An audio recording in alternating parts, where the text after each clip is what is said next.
Para tentar diminuir essa alta dos combustíveis, o governo reduziu de 20% para 18% a quantidade mínima de álcool na gasolina. Essa medida provisória ela foi publicada ontem no Diário Oficial da União.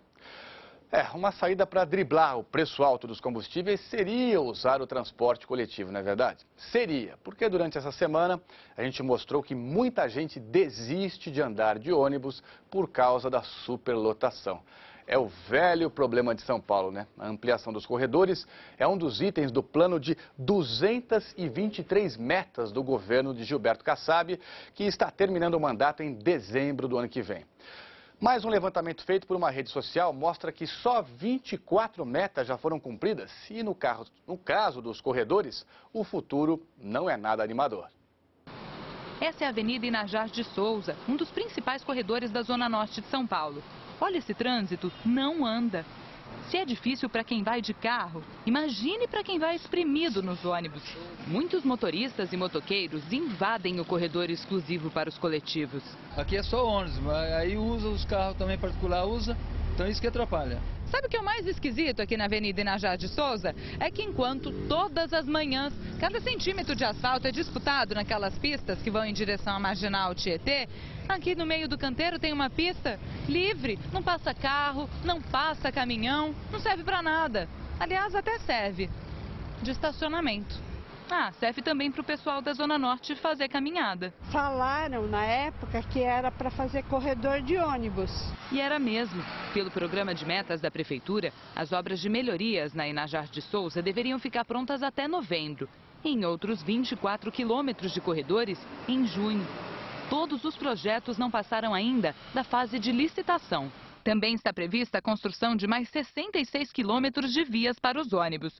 Corredores da Zona Sul, como o Jardim Varginha, Grajaú e o Campo Limpo, Vila Sônia. Mas até agora, nenhuma das obras saiu do papel.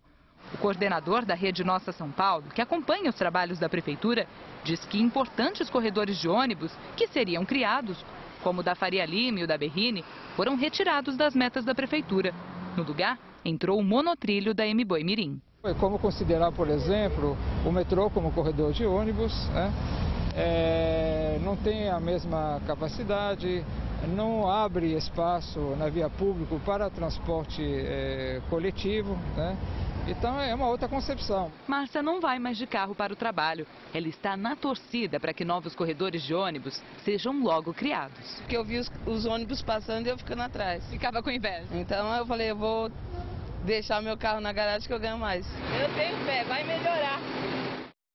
Márcia, só que a SP Trans informou que o programa de metas para a criação dos novos corredores de ônibus, ele não será cumprido inteiramente. Dos 66 quilômetros de pistas exclusivas para ônibus que estavam previstos, apenas a metade será feita até o fim do ano que vem. 30 quilômetros desses 66 era o corredor Celso Garcia. O que aconteceu com o corredor Celso Garcia? Houve um entendimento de que esse corredor, por não ser um corredor segregado, né, ele teria uma quantidade muito grande de paradas, praticamente 60 paradas, ele não atenderia, o entendimento da Prefeitura é que ele não atenderia a demanda necessária, né, de transporte na Zona Leste. Então nós provavelmente hoje estamos com 35 quilômetros, mais ou menos, 36 quilômetros de implantação ainda na gestão. E a falta de transporte coletivo prejudica e muito até o ar que a gente respira. Hoje é dia de responder às suas dúvidas no Pergunte para Flávia.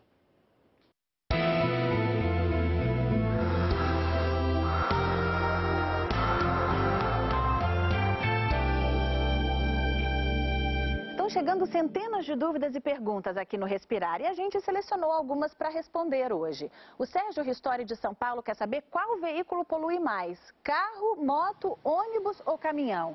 Ele pergunta, se os caminhões rodassem com diesel de mais qualidade, qual seria a melhora?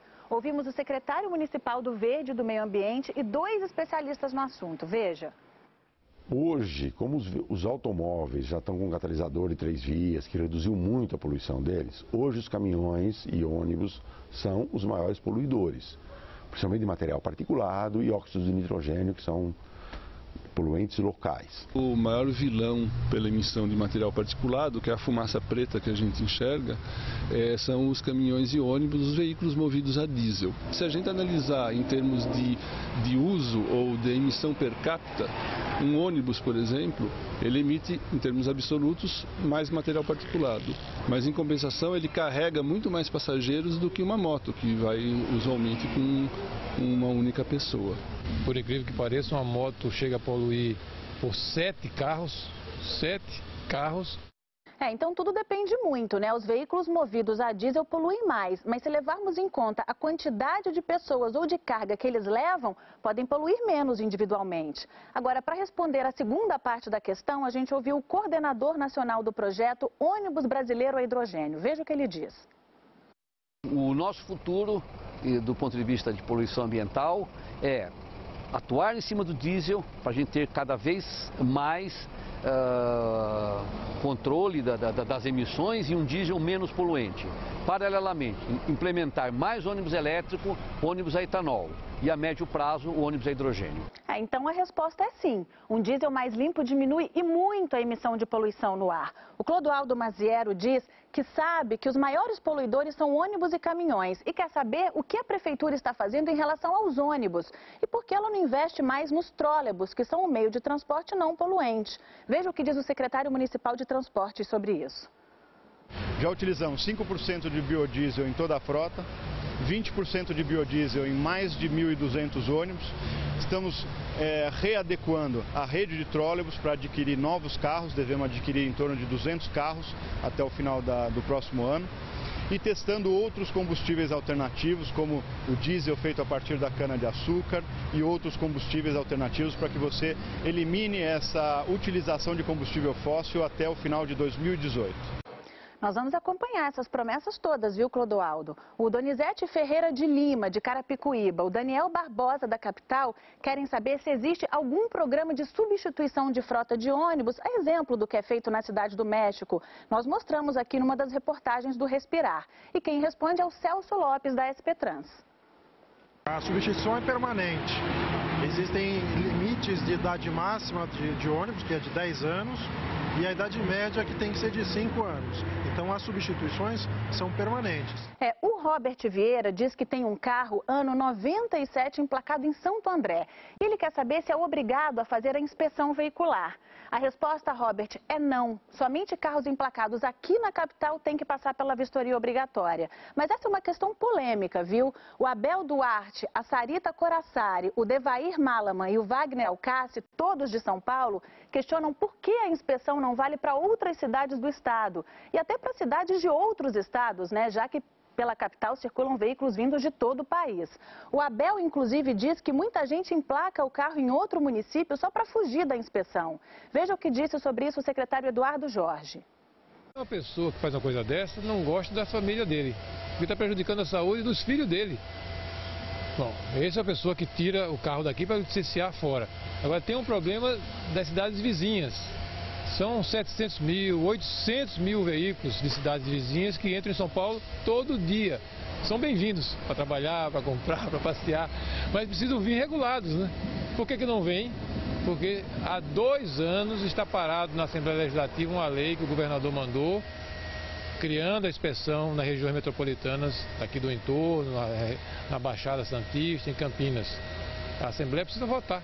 Pois é, e sobre essa demora em votar o projeto de inspeção para todo o estado, o deputado Orlando Morando, líder do PSDB na Assembleia, falou no Radar SP. Veja. Esse projeto veio para a Assembleia no governo passado ainda e devido ao grande número de projetos que precisavam ser apreciados, ele não tinha tido o regime de urgência, como é dito aqui pelo regimento interno da Casa. Agora não, agora ele passou por este governo a ter um regime de prioridade e de urgência, o que deve facilitar e agilizar bastante a sua tramitação e aprovação. O projeto vai passar pelas comissões da Assembleia e depois segue para votação. A gente vai acompanhar. O Pergunte para a Flávia fica por aqui. Entre na página de São Paulo do G1, mande a sua dúvida que na semana que vem eu respondo. Tchau.